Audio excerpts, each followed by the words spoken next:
Assalamualaikum warahmatullahi wabarakatuh.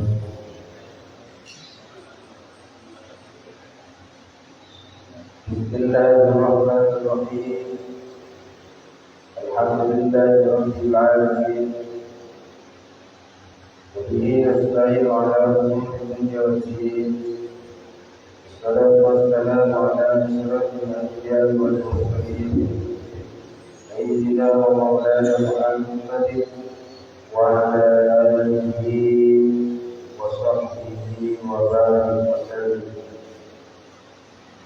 Qala rabbi sadri wa yassir li amri wahlul 'uqdatam min lisani yafqahu qawli. Subhanaka la 'ilma lana illa ma 'allamtana innaka antal 'alimul hakim.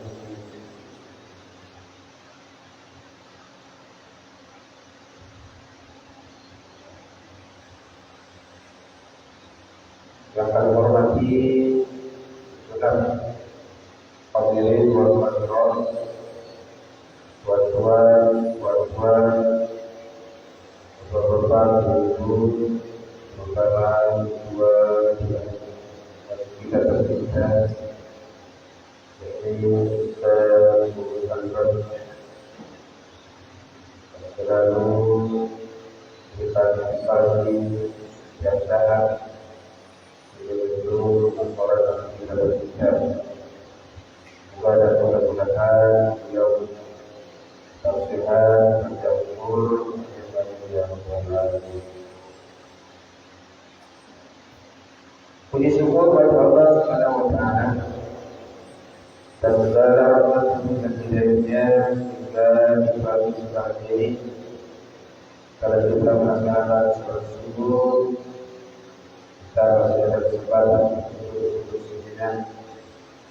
Kita melanjutkan kajian ilmu agama dan harapan mudah-mudahan bersama kita sehari-hari akan lebih baik dan lebih baik dari jawaban alamin. Salam berkah salam khusus semoga mudah-mudahan perjuangan kita mengikat kepada Rasulullah Sallallahu Alaihi Wasallam dalam membawa kita di dalam mudah-mudahan itu pada alam-alamnya dalam. Sebelumnya kalau kita balik kepada surat Al-Fatihah dan harapan mudah-mudahan kajian pada minggu setelah ini lebih dapat perkataan juga ilmu yang merupakan kepada juga kepada Allah Subhanahu wa Ta'ala. Amin ya rabbal alamin. Sebenarnya Allah Subhanahu wa Ta'ala Allahumma nabiyyina wa sayyidina wa qurratina Muhammad sallallahu alaihi wasallam. Qul sallallahu alaihi wasallam ila man qala walau ba'da wujudi Rijal al-Fatihah Wa'udzullahinya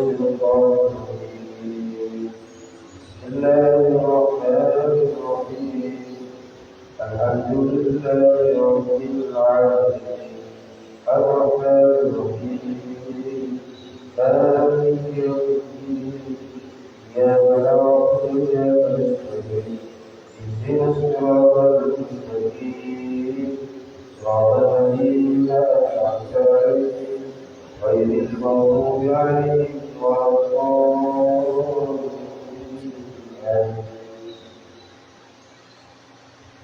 Bismillahirrahmanirrahim.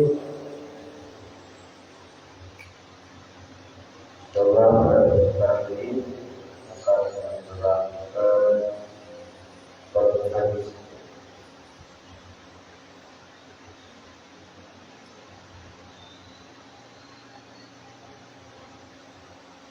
Faslun, adapun pasal sekarang ini, mas sebelumnya kemarin ada yang bicara,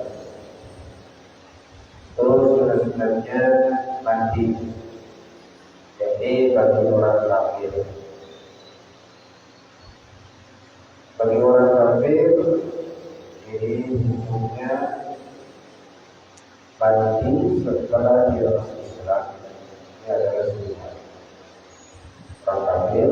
Orang kafir masuk ke dalam agama Islam jadi mualaf setelah kepada syahadat disebutkan mati.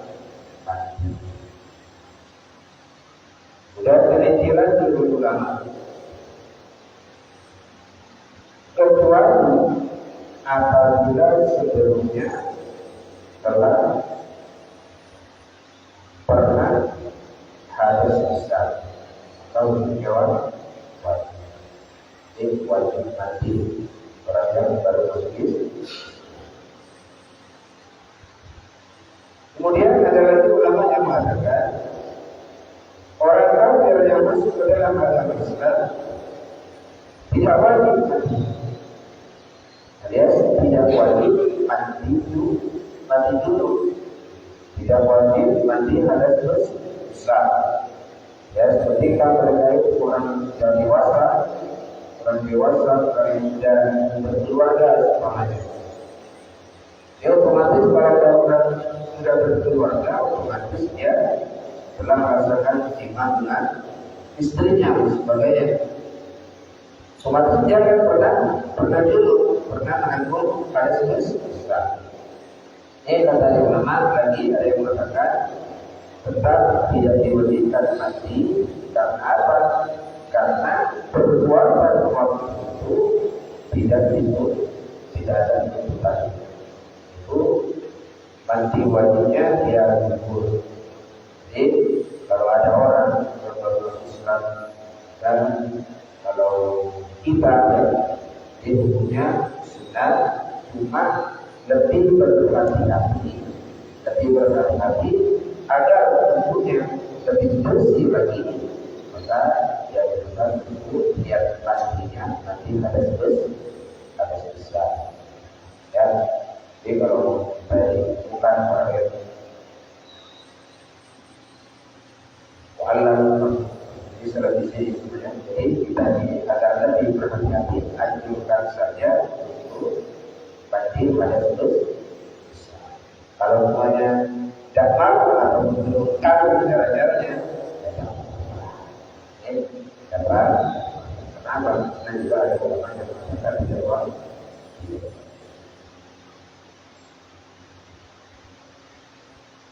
Faslun fi bayanin najasah. Pasal ini akan menerangkan beberapa najis. Al-najah najisati, yaitu keadaan yang najis. Itu memang barang itu adalah barang najis, bukan barang bukan najis, bukan barang yang terkena najis. Jadi apa barang-barang yang najis? Wajah tidak najis lagi dan cara-caranya untuk menghilangkan najis. Wahada al-fasl al-qul fi ba'd al-usra baina kitab salat. Dan pasal ini kebanyakan daripada kitab-kitab yang lain ini disebutkan atau dijelaskan sebelum menerangkan bab.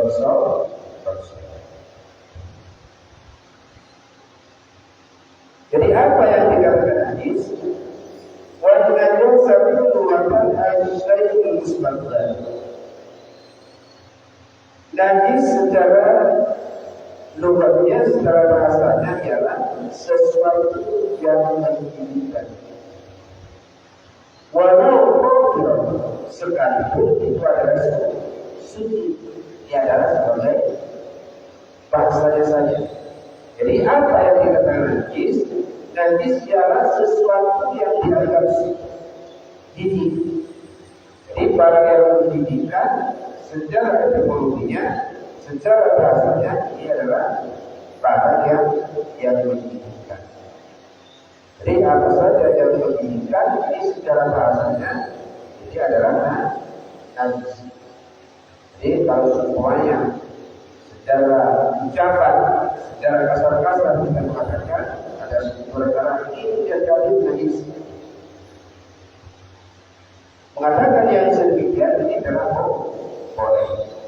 Jadi ada orang seperti salat dalam bahasanya adalah doa.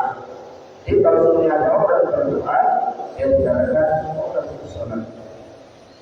Dia adalah doa. Apa contohnya? Perkara yang dianggap jijik tapi suci. Perkara yang dianggap jijik menjadikan tapi suci.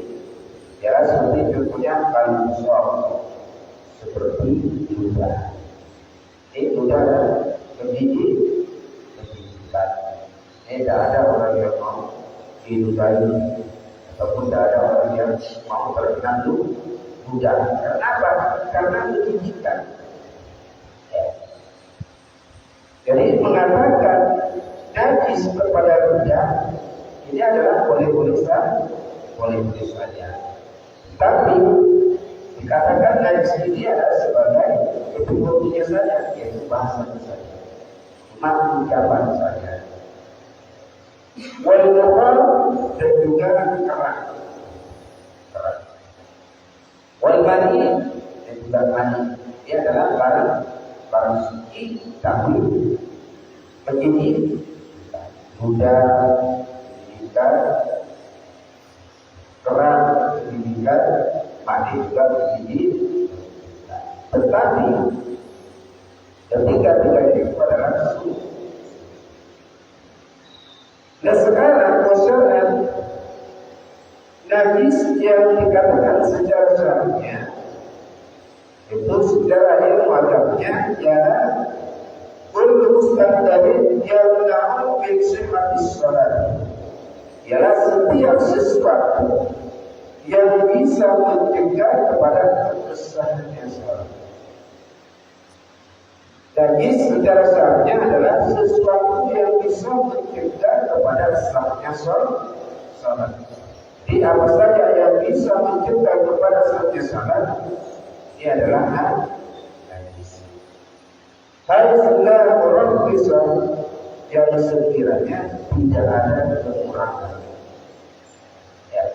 Jadi setiap sesuatu yang bisa mencegah kepada sahnya salat, ini adalah najis, tapi dia beda-beda lagi. Haitsulah orang bisa yang sekiranya tidak ada kekurangan. Bilang ada kekurangannya, ada. Itu seperti najis paku. Najis paku ini adalah tetap dikatakan najis, tapi salatnya sah. Karena apa? Karena ada kekurangan. Ya, karena ada beza. Jadi ada najis yang bisa menyebabkan tetapnya sahnya salat. Jadi apa contohnya? Kemarin kita beberapa sholat hambanya penuh dengan bulu kucing. Ya. Jadi tetap najis. Ya. Tetapi hal yang semacam itu dimaklumi. Maklum. Atau padanya terkena darah. Tetapi darahnya sedikit. Kalau terkena batu ataupun terkena tangan kita, ini tetap darahnya tetap dikatakan najis, tetapi najisnya ini adalah dimaklumi. Jadi kalau ada menanyakan semuanya, ini Ustaz, Pak, bagaimana? Kalau semuanya ada darah, ada di tanah semuanya atau di dagu. Jadi kita menjawab tidak boleh mengatakan suci. Oh suci, ya. Jadi tidak boleh. Tetap barang itu adalah tetap barang najis. Ini bagaimana darah yang dari tanah? Suci apa tidak? Najis apa tidak? Ini jawabannya adalah tetap najis. Tetapi najis jangan dimakan. Jangan dijawab suci. Kalau suci Ini adalah bukan barengan kurang barengan barengan. Ini adalah najis, tetap najis, tetapi najis itu adalah dimana?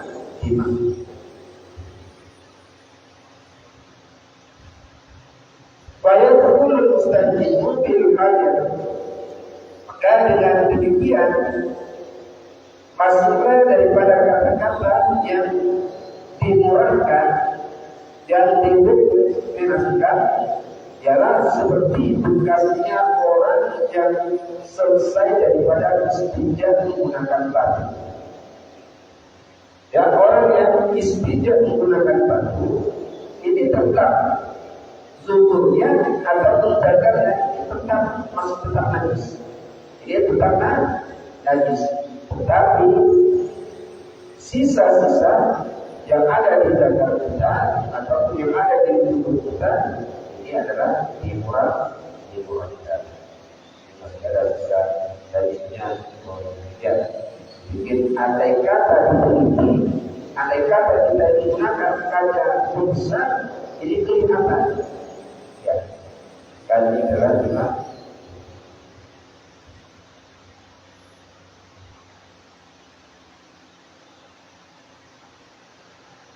Wajah dan juga mengatakan daripada ulama dan ditinggalkan najis jalan kullu ainin kama tanahuha al-intirari al-intirari. Juga najis itu ialah sesuatu yang diharamkan untuk kita gunakan. Dan najis ialah boleh dikatakan setiap sesuatu yang diharamkan untuk kita gunakan. Hal terjadi dalam keadaan waktu yang biasa. Ma'asulah tadi sila yu'madna serta mudah dalam membedakan antaranya barang najis itu dengan barang yang lain. Lalu barangnya bukan karena memperhatikannya ibadah dalam badan atau akli atau dalam akal kita.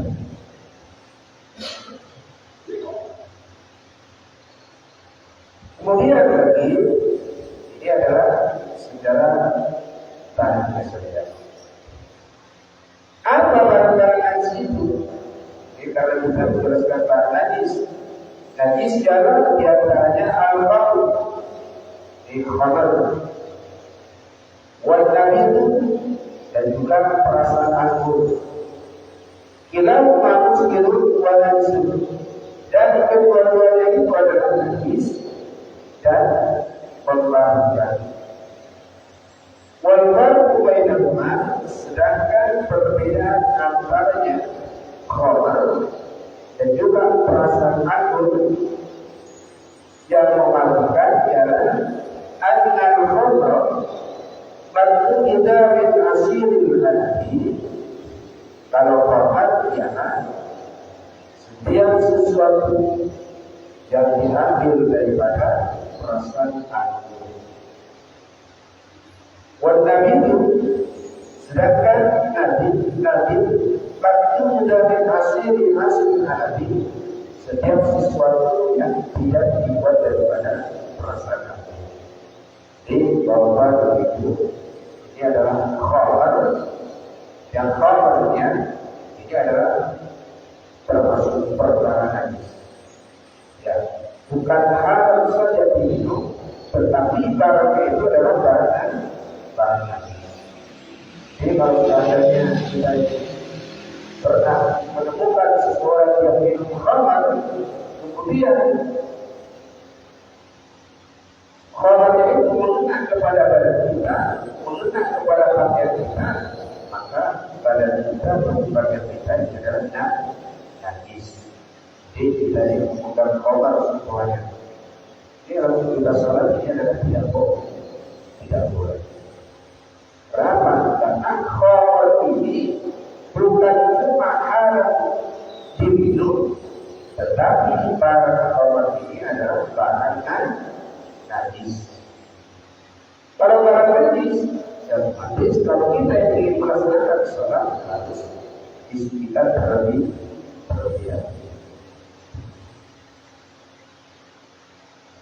Kemudian sekarang ada nomor afsalul khamri inayatul islam. Ada 3 proses khamr. Ada 3 proses khamr. Satu khamr ghairu muhtaramatin. Ada khamr yang tidak diharamkan. Ada khamr yang tidak diharamkan. Wa hiya allati asra al-muslimun bi qasdi al-radhi yadi fa yajibu wa la yadman muslimah. Satu, ada khamr yang tidak dimuliakan, yaitu khamr yang dibuat oleh seseorang. Ini ada orang semuanya membuat khamr, membuat minuman khamr. Dari itu Tuhan maka wajib membuatnya. Kalau supaya kita menemukan seseorang yang membuat dari perasaan yang mana tidak ingin dibuat menjadi khamr, dibuat menjadi minuman khamr, maka ketika kita itu melihat kepada orang itu wajib untuk membuatnya. Wala yaqman muslimah, dan orang yang berusaha ataupun yang membuat khamr itu tidak diwajibkan untuk mengganti.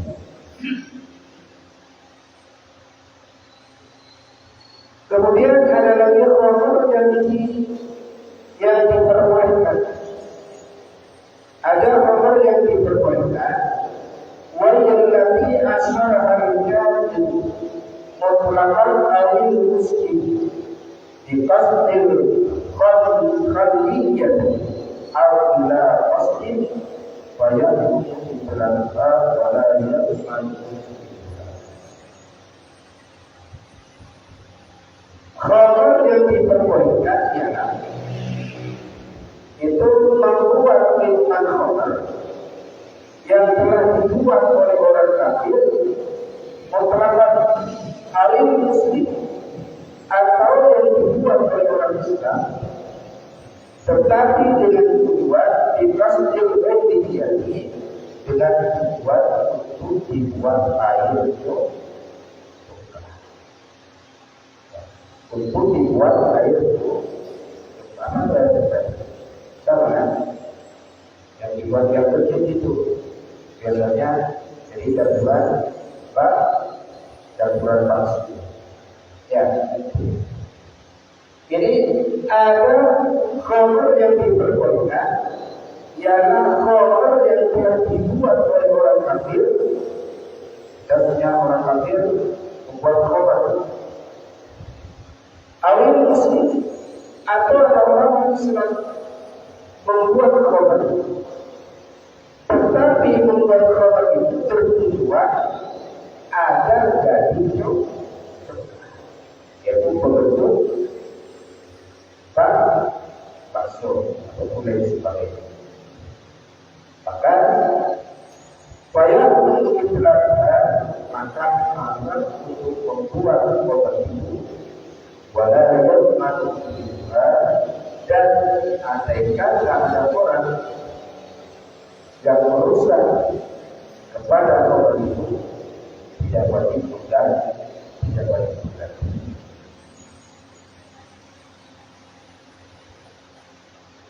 Ini adalah hak.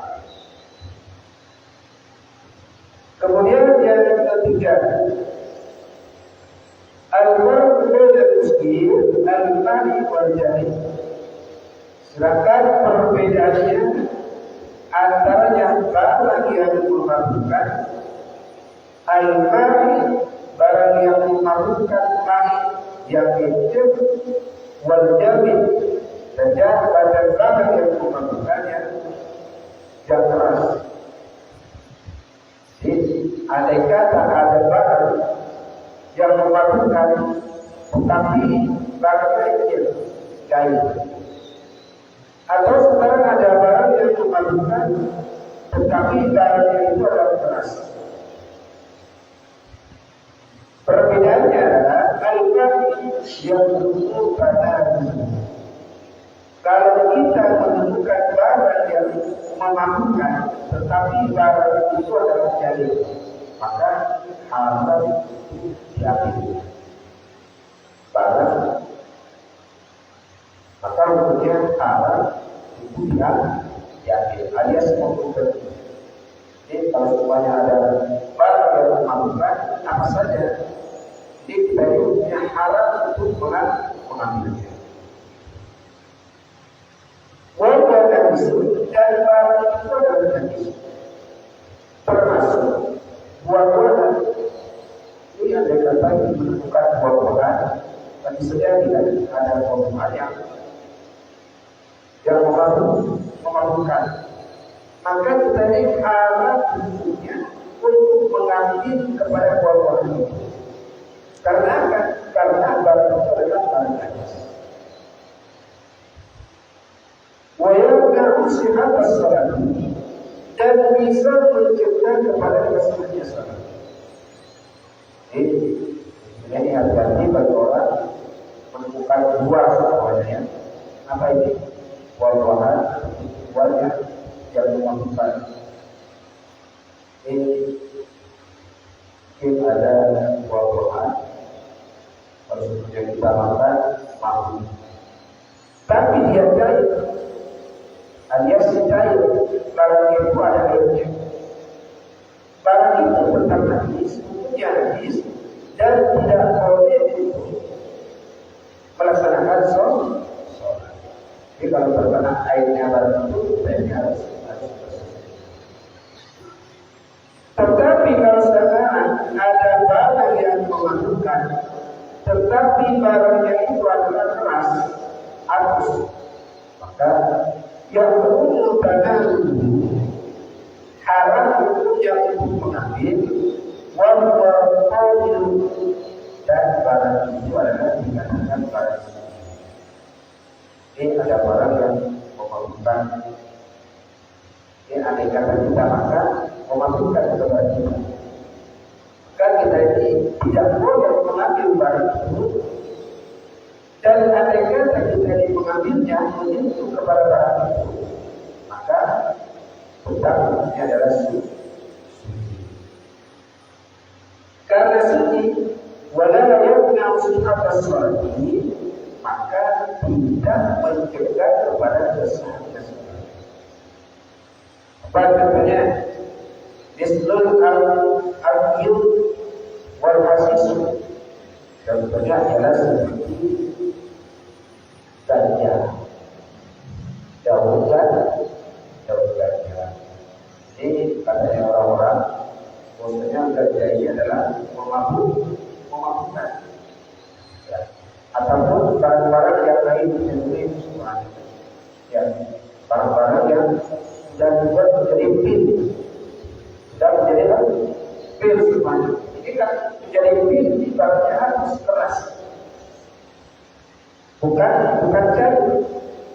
Maka andai kata kita ini menyentuh kepada barang itu, kan tetap itu suci. Dan tidak diwajibkan, tidak diharuskan membasuh tangan itu. Karena apa? Karena barang itu adalah suci. Ini adalah khobar, dan barang yang memalukan. Jadi barang yang memalukan ini ada kalanya dia barang yang hijau, ada kalanya dia keras. Kemudian perkara yang najis lagi, bukan yang menajiskan ya, perkara najis.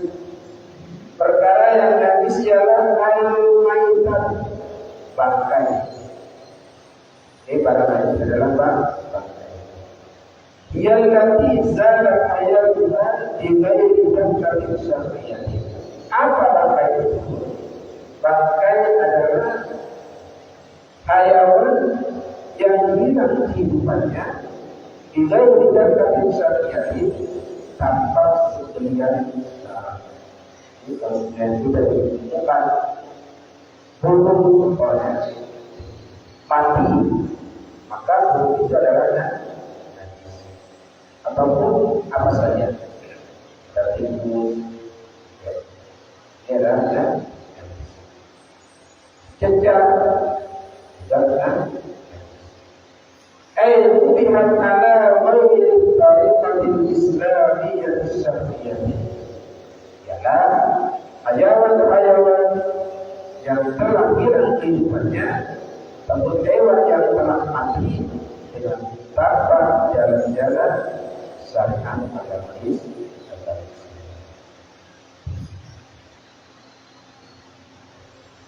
Sekarang hukum jami'il hayawanat di alam hayatnya, hukum kesemuanya hayawan yang hilang kehidupannya ketika tersentuh kepada badan kita. Jami'ul hayawanat di alam hayatnya qawmatun, kesemuanya hewan ketika hewan itu hidup banyak maka hewan itu punya suci. Hewan apa saja ketika dia masih hidup maka punya suci. Hewan apa saja? Kucing, suci. Lembu, kambing, jika dia adalah punya suci. Kesimpulannya setiap hewan yang masih hidup punya suci. Baik hewan itu bisa dimakan dagingnya ataupun tidak boleh dimakan dagingnya. Bendanya hewan itu adalah suci. Illal kalbu wal khinzira, kecuali anjing dan babi. Ya. Jadi yang najis di badannya, di dalam badannya. Di badannya hewan, kesemuanya badannya hewan ketika masih hidup, baik yang boleh dimakan dagingnya ataupun yang tidak boleh dimakan dagingnya, ini adalah suci.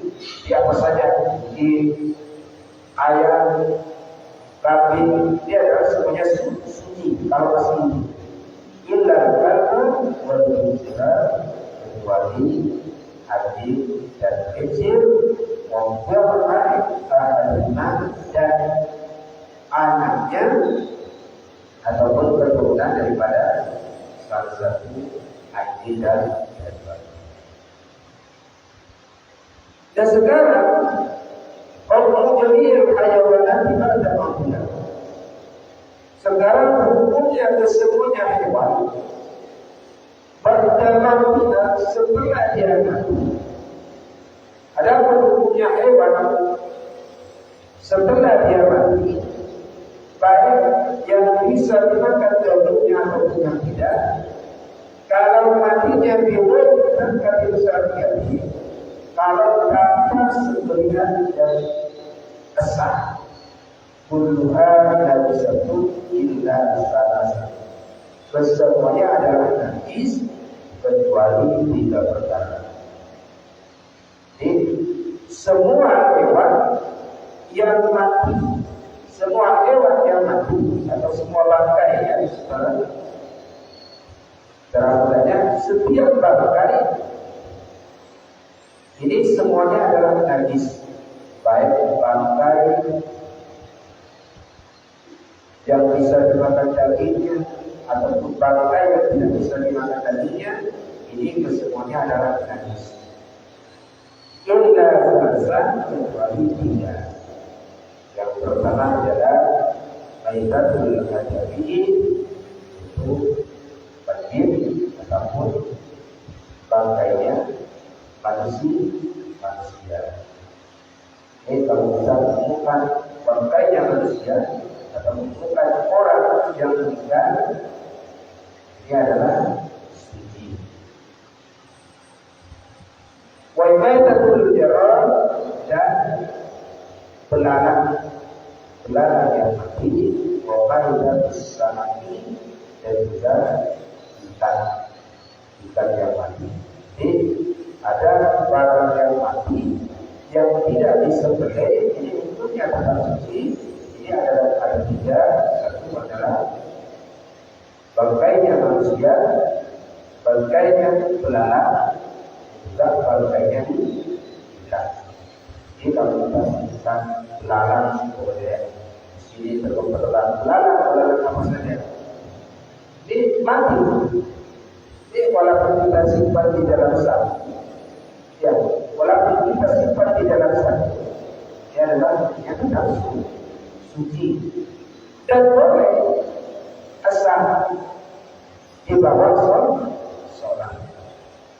Belalang, ini ada belalang. Biasanya yang besar, belalang yang kuning, ya, yang kakinya ada geragamannya. Ini kalau sudah kita ambil, diletakkan di sana, kita sholat, ini hukumnya bertambah besar. Tetapi kalau selain itu, ini adalah tidak boleh. Contoh semuanya ada burung mati, dikasih burung mati, dan kita ambil, diletakkan di sana semuanya. Burung kita sholat, sholatnya harus besar. Karena apa? Karena membawa barang najis.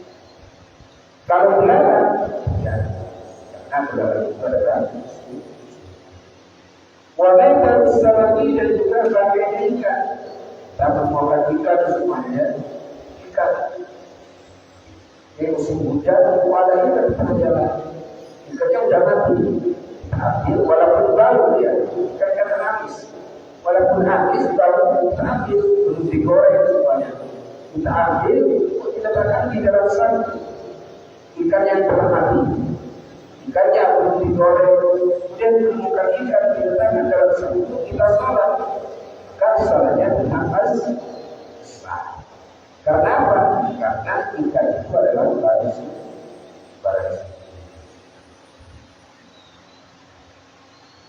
Sekarang al-hayawanul ma'kulah idza mata bidan nabi syariatin fa hiya qawl. Kesemuanya hayawan yang bisa dimakan dagingnya, idza mata, jika dia mati, idza katin syariatin fa hiya qawl. Kalau dia mati dengan sebab disembelih, harusnya itu burung, ya, ada burung semuanya. Kita menemukan burung. Di saya ini ada burung darah semuanya. Ada burung darah, kemudian kita sembelih, maka burungnya itu adalah suci. Termasuk kepada bulu-bulunya. Termasuk bulu-bulunya hewan itu. Jadi ada kata tadi, burung yang sudah kita sembelih, darahnya sudah tidak ada semuanya. Kotoran-kotoran yang ada di bulu yang sudah tidak ada. Kalau seandainya kita dibawa sholat, bukan boleh. Jadi bapak ibu daging, ya, daging atau hewan yang bisa dimakan dagingnya, ini walaupun tanpa dimasak, boleh kita makan. Daging seperti yang daging lembu, ini belum dimasak, kita makan. Ini dapat. Sekarang al-hayawanat adapun hewan yang tidak boleh dimakan dagingnya, daratan jika dia mati, puluhan dan satu walau dunia. Kesemuanya hewan yang tidak boleh dimakan dagingnya, ini hukumnya adalah najis walau dunia, sekalipun disembelih. Ini sebenarnya kita kucing. Ini saya kucing, ya, dan dari sayangnya kepada kucing, kemudian kucingnya disembelih. Padahal kucing ini adalah perkara yang tidak boleh dimakan, itu haram. Walaupun kucing itu disembelih, maka dagingnya tetap najis. Musa jadi yang saya benar, adapun hukum bulu kesemuanya hewan, contoh ini akan dibahas selanjutnya. Mungkin itu Bapak Ibu yang akan mengerti jelaskan daripada para hadis. Oke, ada ibu menanyakan. Assalamualaikum warahmatullahi wabarakatuh. Waalaikumsalam. Saya menanya ini, saya kan sering ngasol gitu. Ngasol itu sering nabi jarum. Nah, jadi luka. Jadi ada yang menyebutkan sah apakah tidak sah. Ada yang tidak. Jadi saya sebelum sudah luka kena pisau, terus saya tanya wudhu dulu. Ada yang menyadari wudhu dulu. Udah wudhu dulu baru pakai songkar itu kata mas gitu. Nah, ini dia udah wudhu nih, udah wudhu bukan di sambil wudhu gitu kan. Langsung pakai songkar itu asam mas. Nah, jadi katanya nggak apa-apa nanti kalau udah mau wudhu tapi pas yang pakai songkar itu jangan ikuti tapi cuma usap aja gitu kan. Yang lainnya pakai air gitu biasa. Semuanya pakai desakan itu, semuanya usap pakai air katanya sah gitu. Atau bagaimana itu? Yang kedua, di kampung saya kan dulu banyak, bukan dulu lah, sekarang juga ada banyak yang sawah-sawah itu dan jadi sawah itu banyak yang ngurusin meri atau meri. Tahu meri ya? Bulu atau meri? Mereka apa yang nih? Kintik saya. Kintik. Jadi di sawah itu banyak diamonin di luar. Jadi di sawah itu ada tempat ada apa ya? Pepacaran untuk wudhu, untuk mandi anak orang-orang yang dari sawah. Ada musola gitu kan, musola kecil kita kalau di kampung gitu. Tempat wudhu, mandi sholat di sana. Tapi sawah itu banyak titiknya gitu. Apakah biasa kan udah bisa ini gitu, udah bisa prediksi gitu berapa pula sawah itu kan amparan gitu namanya. Apakah dipakai wudhu bagaimana itu saat itu aja kan. Assalamualaikum warahmatullahi wabarakatuh.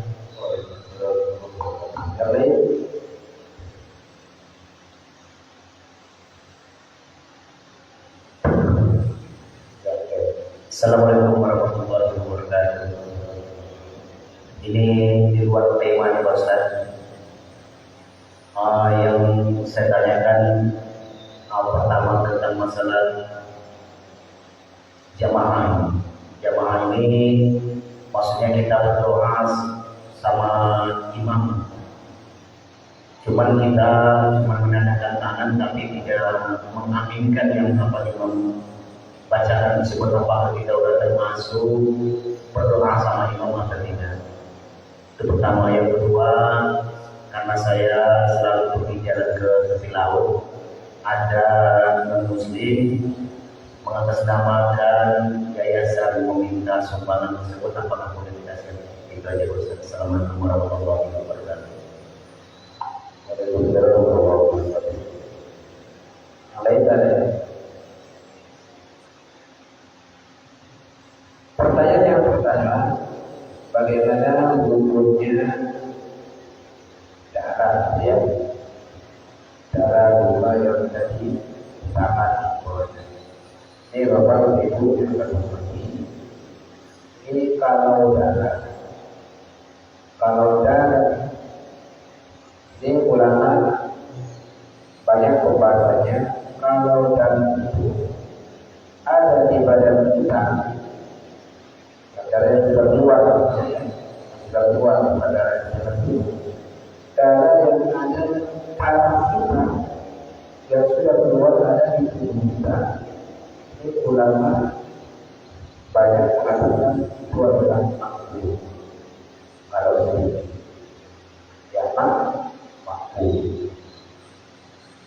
Tetapi kalau darah terkena kepada badan kita, tetapi darah ini darahnya orang lain, darah dari orang lain, darahnya orang lain atau darahnya binatang, maka sedikit ataupun banyak ini tidak mampu, tidak mampu.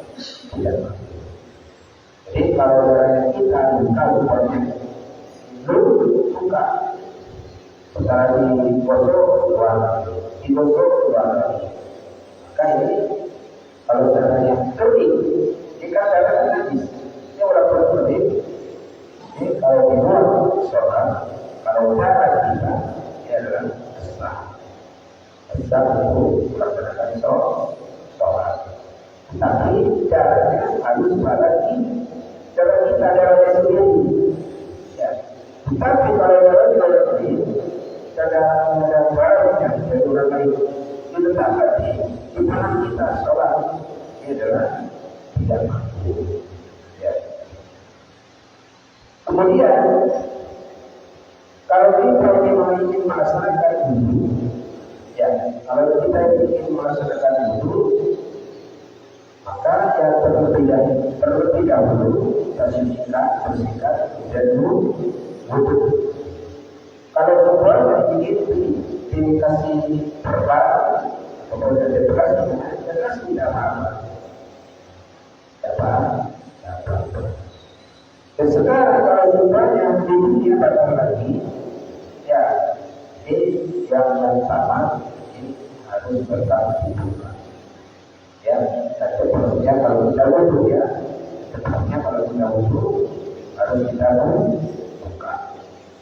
Ya, dibuka. Bahkan kalau di produk ada lip yang masuk ke itu, kan harus kita bersihkan.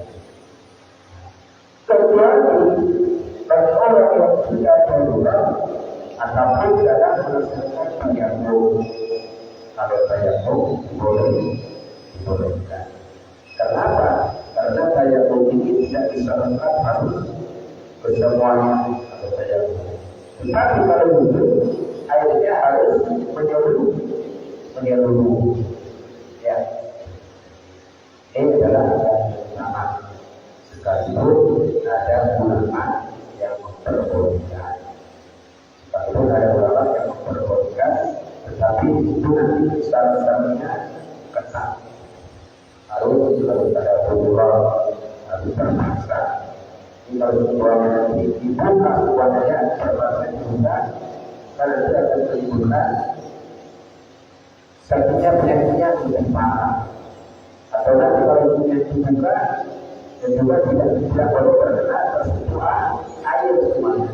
Dan itu jadi syaratnya boleh, tetap boleh, tanpa bisa, tetapi syaratnya adalah syaratnya tetap. Kan tetap harus darurat, harus tidak terkena tersentuhan air. Kalau tidak terkena tersentuhan air, maka nanti harus tidak ya. Walaupun itu sedikit kalau dipakai apa itu ada sesuatu itu banyak dan tambah sedikit. Kalau saya mau menunjukkan di yang sesuatu kita harus dibuka dulu kan? Ya, dibuka. Kecuali dibuka kalau dia ini airnya sampai ke kulitnya, ya tidak apa-apa. Jadi lebih baik dibuka saja. Ada orang yang memperbolehkan, tapi ada syarat-syarat tertentu. Kemudian sekarang bagaimana hukumnya kita wudu di tempat atau di air tempat bermainnya bebek, ya, bebek, angsa, bebek dan sebagainya. Jadi Bapak Ibu yang akan mengerti, ya diam. Kalau seandainya nanti air itu sampai di luar kota, tidak apa-apa. Jadi airnya itu tetap suci. Walaupun bebeknya itu ketinggian di sana, jaraknya di sana. Ya, kalau air sudah beserta dua kota. Dan sekarang bagaimana kalau umpamanya ada sawah? Ada sawah ya, ada sawah kita ini punya rekor. Tapi kalau sawah ataupun di parit-parit, kalau yang sekiranya air itu mengalir, maka tidak apa, tidak apa. Ya, kalau sudah mengalir, tidak apa, tidak apa. Kali itu ada terjadi ya, di Jawa Timur.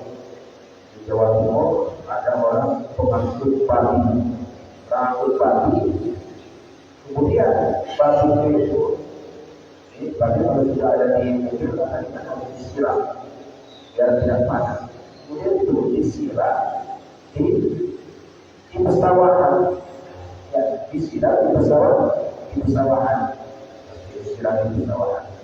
Ini banyak geger masyarakat bagaimana harus dilakukan disiram seperti ini. Ini kan padi najis, jadi disiram di jalan yang juga dengan pesawahan. Maka airnya itu yang sudah ada di sawah, tapi ada yang cepat alurnya tetap punya itu. Ini kalau misalnya putus bisa ada apa-apa, akan jadi kecuali yang tadi itu tempat bermainnya bebek, ya airnya tidak mengalir, airnya tidak mengalir semuanya, tidak sampai dua orang, ataupun warnanya sudah berubah, sudah maunya bau lain, bebek, dan sebagainya, baru tidak boleh. Nah, jadi kalau misalnya ada perbedaan bebek di pagi, supaya sungai ini kita hidup. Kemudian yang ketiga, ini bagaimana kalau kita habis sholat semuanya, ataupun ada kemudian mana dalam waktu berdoa, ketika pemimpin atau imam berdoa, kita ini di belakang cuma angkat tangan, ya, cuma angkat tangan, tetapi kita ini tidak membaca amin. Maka itu adalah yang semacam itu bagi jamaah adalah tidak sempurna, tak sempurna. Karena apa? Karena orang itu ketika mendengarkan bacaan doa, yang baca doa, jadikan itu pembacaan, Tetapi apakah orang yang semacam itu tidak kebagian doa? Ya, apakah orang yang tidak bacaan mengangkat tangan tidak kebagian doa atau tidak? Ini tetap kebagian doa. Dapat tetap kebagian doa, alias masih tetap memperoleh doanya orang itu. Kalau seumpamanya imamnya atau pemimpinnya menggunakan kata-kata mutakalim wajah mengakai itu menggunakan yang kalimat benar, ya, membawainnya alukan kita lakukan dengan kita semua, ya, kan tetap memperoleh daripada doa itu. Doa yang sempurnanya kita ini harus mengucapkan amin, karena dianjurkan kalau sebenarnya orang itu membaca doa, maka kita ini tidak bisa membaca amin. Jadi kalau menentukan ya tidak apa-apa. Karena mengangkat tangan sudah menentukan kelompok daripada orang yang berdoa, tetapi tidak sempurna kalau tidak diucapkan kata-kata. Itu ya, ini kalau orang doa namanya amin. Jadi butuh. Jadi kalau itu bagi orang yang Muhammadiyah atau orang Salafi, ya, orang Salafi kan dia mengucapkan jadi begitu saja kalau dia butuh dia tidak angkat tangan sebagainya. Ya, karena bid'ah. Oke, itu aja ya. Sekali. Ada satu lagi tadi, mohon maaf sedikit, minta dijelaskan tentang masalah misalnya kami kadang ada seseorang non muslim meminta ke yayasan, apakah itu boleh dan apakah kalau saat kita memberi kepada kalau tidak? Memberi hadiah, ya. Ini pemberian kepada orang lain ini banyak kriterianya. Ada zakat, ada sedekah, ada infak, ada hadiah. Ya, ada pemberian. Ini lain. Ada zakat, ada hibah, ini pemberian. Ada sedekah, ada hadiah. Ya, ada hadiah. Kalau semua itu kalau ibu yang akan memberi, ya, yang selain zakat, ini bulan itu memperbolehkan diberikan kepada siapa saja, baik kepada orang yang muslim atau kepada orang Islam. Kita yang bagaimana yang memberikan hadiah, bagaimana yang memberikan sedekah kepada siapa? Sedekah kepada orang muslim. Ini adalah boleh, bahkan baik. Menurut saya tadi itu ya akan dijelaskan untuk yayasan beliau itu maksudnya. Untuk yayasan beliau, ini kalau seumpamanya ya kita meyakini bahwa yayasannya itu memang untuk menentang Allah, yayasannya untuk menentang Allah. Tetapi kalau yayasan itu untuk sosial, ya untuk sosial, alias yayasan itu menggalang dana untuk sosial, bukan buat fakir, ya untuk diberikan kepada sebagainya, maka itu tidak apa-apa.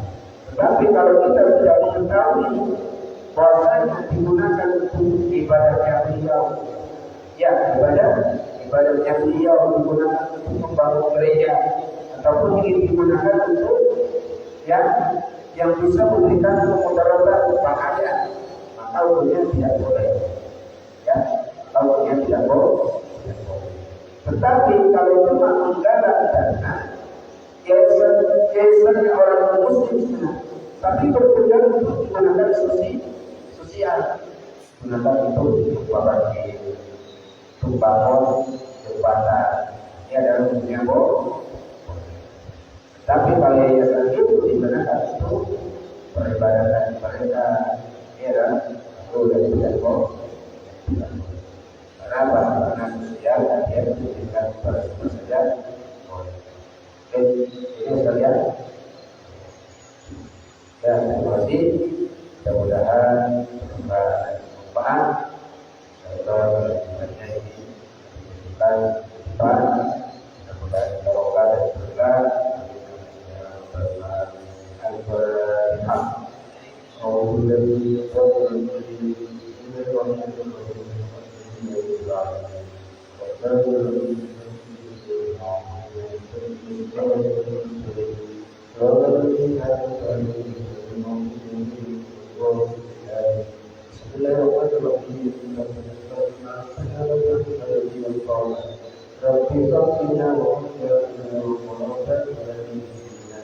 Bismillahirrahmanirrahim.